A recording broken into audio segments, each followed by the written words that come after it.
Hello and welcome to Straight Talk. I'm Yusuf Aram. When Israel launched strikes on Iran, all eyes turned to Moscow.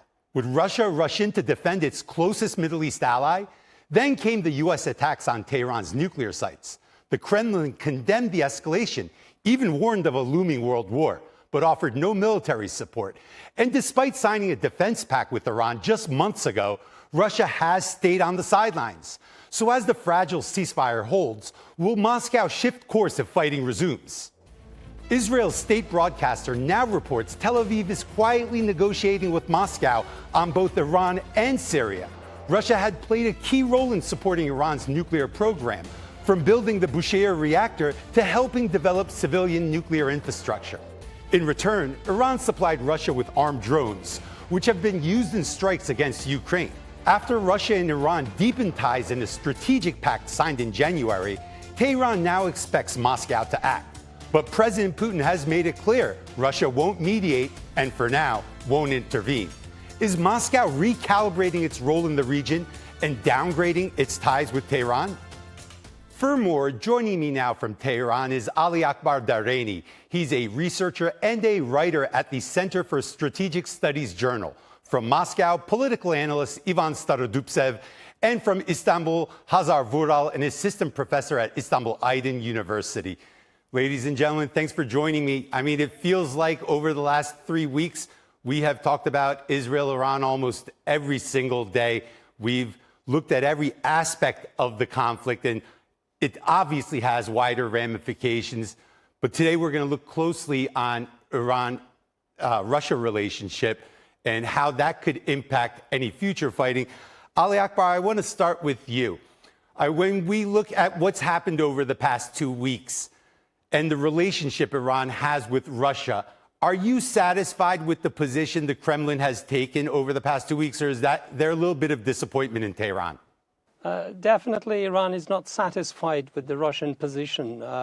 Russia did condemn the Israeli war of aggression against Iran. It did support Iran at the UN Security Council.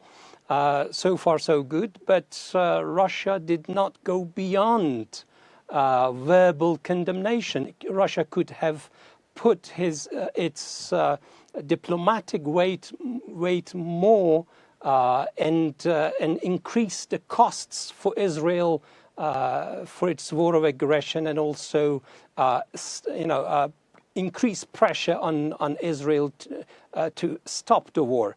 At the end of the day, it was Iranian missiles that played the key role in forcing Israel to beg for a ceasefire. So while Iran and Russia did sign a strategic partnership deal earlier this year, it does not include direct military assistance in case any of the parties are attacked. But instead it called for the parties not to support the adversary of that country. But Iran did expect Russia to go beyond that and show more diplomatic and even military support. So it fell short of Iran's expectations. Ivan, you heard Ali. I mean, obviously, Iran, a very important strategic partner for Russia, a very important military engagement for the Iranians versus the Israelis. The expectation in Tehran does seem to be, we expected Russia to do a little more. Are they overplaying their cards, thinking they're more important to Russia than they are? Or is there a bandwidth problem with Russia being engaged in Ukraine? Why is there that feeling of underwhelming disappointment in Tehran? Regarding the Russian position towards Iran, as I am fully agree with your previous guest who said that there is an agreement between Russia and Iran already. It got no military dimension. There is a certain logic and a certain, how to say, atmosphere of this agreement, which could gives us, how to say, Iran a hope that Russia interfere more to the strikes by the United States and Israel. to Iranian nuclear facilities and in general to Iran. But let us take into consideration a couple of things. You said very much correctly that Russia is a quite busy country nowadays, quite busy with the diplomacy with the United States and trying somehow to come to a political solution in Ukraine. Let us be realistic. And there is another dimension about military cooperation between Iran and Russia. For the last years, unfortunately, this cooperation stayed somehow limited. And what we could expect from this conflict, that there is only way to stop the missiles and even to prevent those strikes, is to have strong enough air defense system. So the question is mostly about Iranian policy in the military field, Iranian policy in self-defense, and Iranian policy of procurement of some critical position of the equipment from abroad, including Russia's side. I do believe that Russia is quite open, especially nowadays, especially for last years, to such kind of a cooperation. And without doing this homework, I do believe there is no any other way to stop or prevent those strikes. So coming back to my my first idea, of course, in terms of diplomatic efforts, Russia did. We have to somehow accept it. Russia did as much as it could do in terms of military things. I think that military cooperation between Russia and Iran could be much more deep in order to prevent those strikes. Mm-hmm. Hazar, you heard the viewpoints from Tehran and from Moscow. Watching this conflict unfold and watching that relationship between Moscow and Tehran, were you surprised that Russia didn't provide more support to the Iranians, or did everything unfold the way you expected? Actually, I'm thinking a little bit different than our colleagues, because there is no like a protection or a brotherhood relation between Moscow and Tehran. Yes, they have strategic agreement in comprehensive strategic partnership. Yes, they are together in the international organizations like BRICS and Shanghai Cooperation Organization. And yes, they are sharing the same threats and they have interest together. But this is the nature of war, and this is the nature of politics. Even Russia have its own war. In this 2025, none of the states, if we are not mentioning about Washington and Tel Aviv, none of the states will not do much more than this. Yeah, they should be. They should give accountability to their own peoples, and they should think about their own interests. So, yes, Tehran and Moscow, they are sharing a special partnership, and in the geopolitical concerns, they are together. But we heard what President Putin said, and we know the political psychology of the Iranian people. And we remember what happened in the previous century during the Soviet era, the invasion of Iran by the Soviets. So every state is all alone in this. Yes, some partnerships are acceptable because of the same threats, shared interests, but nothing more than that can be weighted by Tehran from Moscow. Mm-hmm. So, Ali, I want to ask you a two-pronged question. One, do you expect the ceasefire to hold? And if the ceasefire doesn't hold, do you expect more support from Russia the second time around, or will Tehran be looking more to China and Pakistan for support? Israel is not a party that is respecting a ceasefire. Look at history. Every time there has been a ceasefire, they have violated the ceasefire and began their war of aggression again. The only optimism we may have is the power of Iranian missiles. Why did we have a ceasefire in the first place?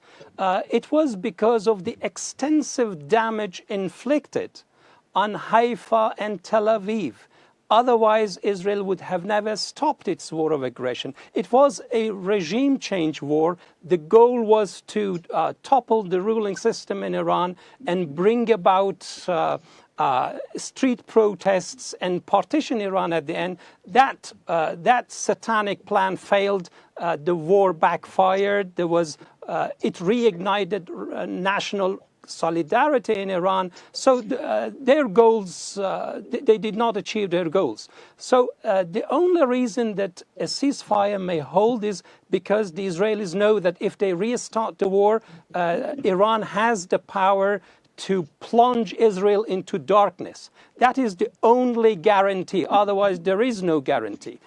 But if there is another war, if the Israelis are going to attack Iran again, there is a possibility that the next time things may get out of control and turn into a full-fledged, larger scale regional war with unpredictable consequences. In that case, I expect Russia to do more than what it did this time. But at the end of the day, Iran relies on self-help. We are living in an anarchic international system. There is no law above the states. So Iran is responsible to protect itself, and Iran relies on its national might. Iran does not rely on Russia. It does not rely on China. It does not rely on any foreign power. But it did expect Russia to do more. That is a little bit disappointing. But in case there is, a new round of hostilities, I think things are going to be different. So, Ivan, I want to ask you, does Moscow have a red line in the Israeli-Iran conflict? For example, is there a scenario where Moscow would say, you know what, we will not tolerate regime change? For example, if the Americans tried to bring in the Shah and shift Iran to the Western axis, is that something that Moscow would say, hold on here, slam on the brakes, we are now militarily engaged in this, we won't allow this to happen?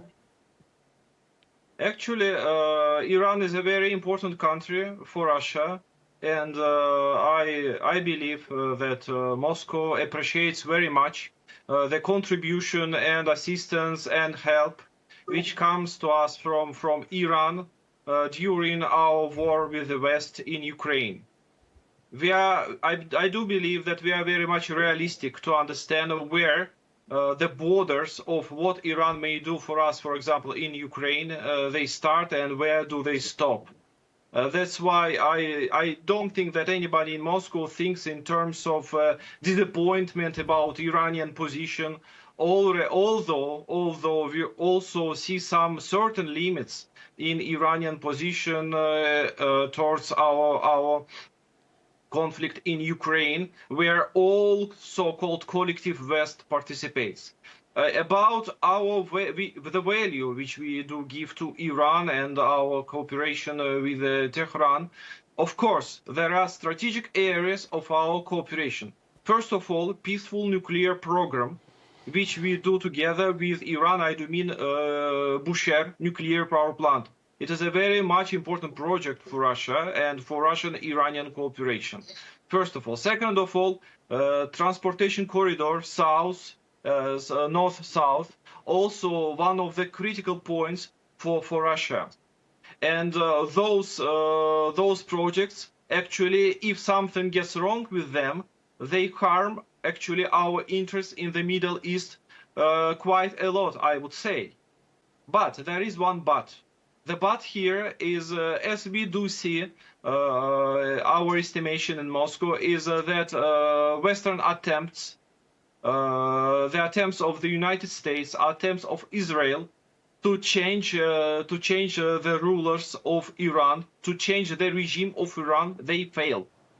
They failed, and many of news and photographs which were published those days, they come to be falsification.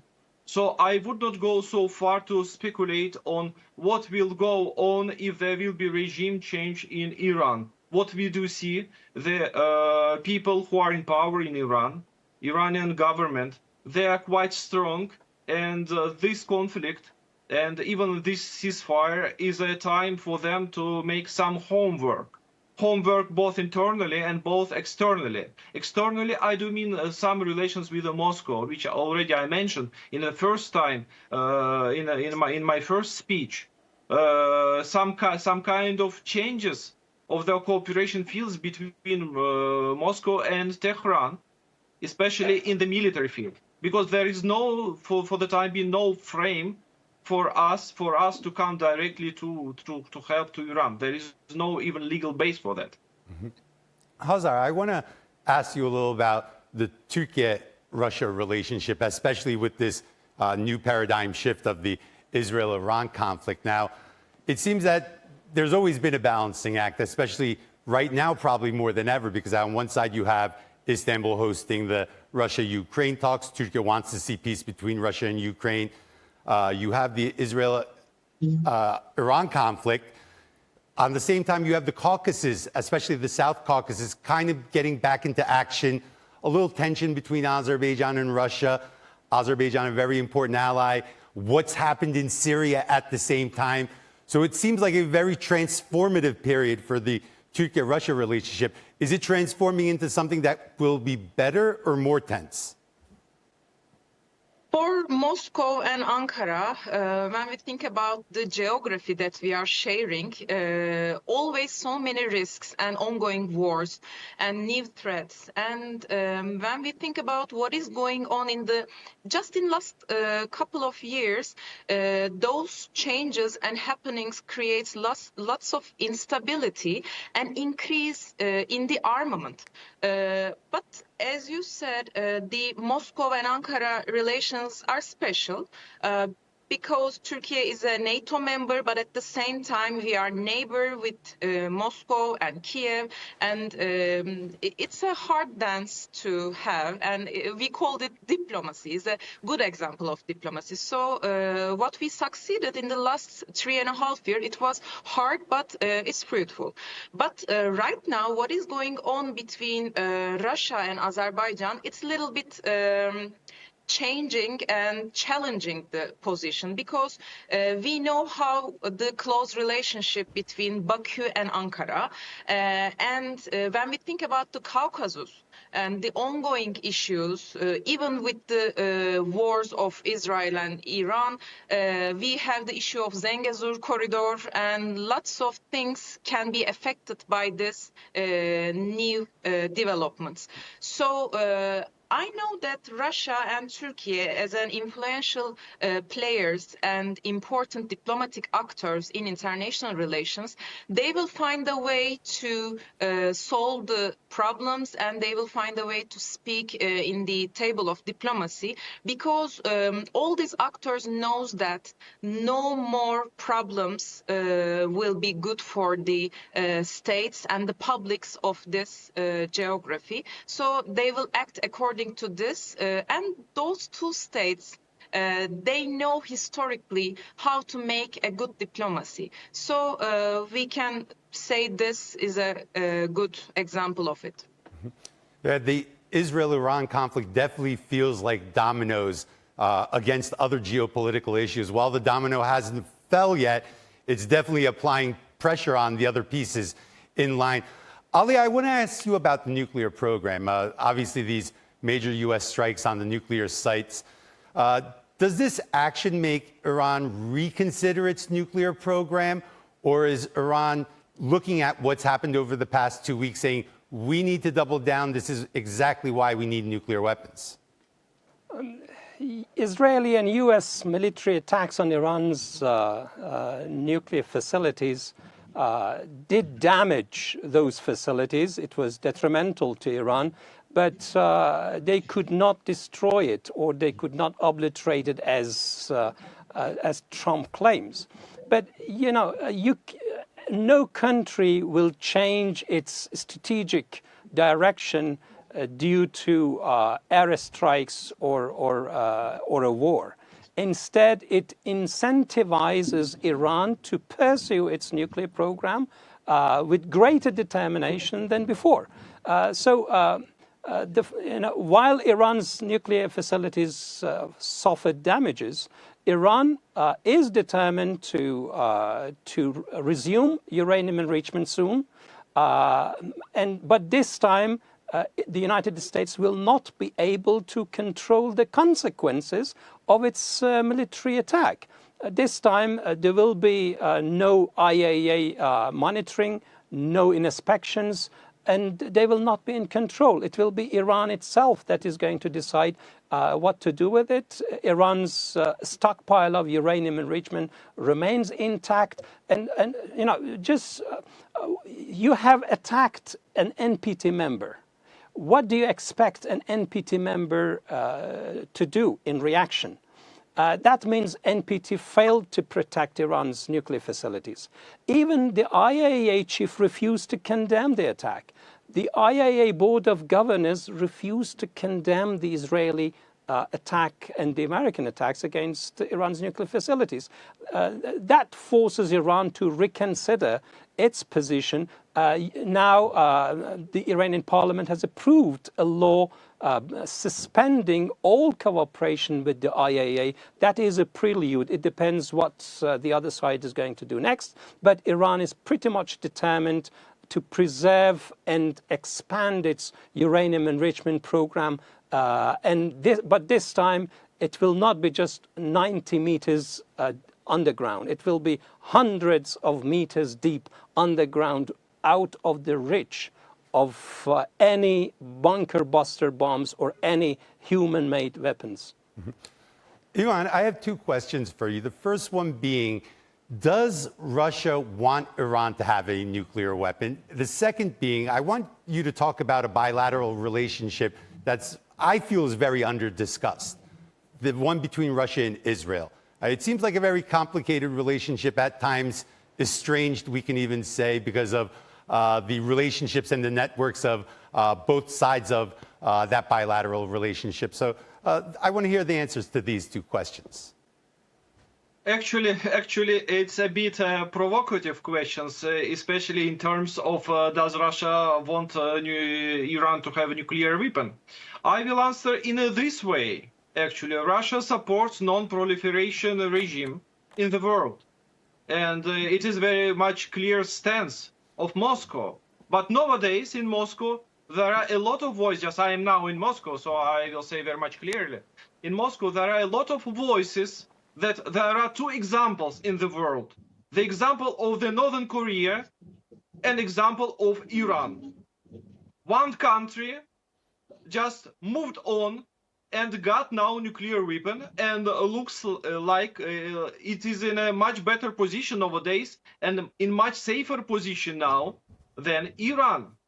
And there is Iran, which always was on a diplomatic side, tried somehow to resolve this issue in a peaceful way, tried to resolve this issue in a diplomatic way at the diplomatic table. And look what had happened in Iran. But there is one but here. Next week, as just I saw in the news, there are going to be another meeting, or first meeting after airstrikes by the United States and Israel to Iran. There will be a meeting next week. And I believe that it might be kind of a big trigger for Iran to move in one way and in another way. So it is not a good or bad. It is a reality. It may happen. And those strikes created a lot of risks to the region. Risks, known risks, unknown risks. But one of them, for sure, those strikes brings idea to the Middle East of getting nuclear weapon, very much clearly. And the course of things in Iran, which we will observe in the nearest days or weeks, actually will push not just Iran, but the whole region to one way or to another way. Hazar, last question to you. How concerned are the Turks about Iran obtaining a nuclear weapon? Of course, I can understand the security concerns of the rest of the world. But how Ankara sees this? Of course, Ankara will never wish Tehran if one day have a nuclear bomb, because it will directly change the power balance between Tehran and Ankara. It will create much more instabilities in the geography. And of course, it is not something that nobody will not want or wait. That's all the time we have for today. Ali Akbar, Ivan Hazar, thanks for joining me. And that's all for this edition of Straight Talk with me, Yusuf Aram. If you got any comments, please share them with us on X at Straight Talk TRT. Also, don't forget to subscribe to our YouTube channel where you can find more exclusive content. Until next time, take care and goodbye.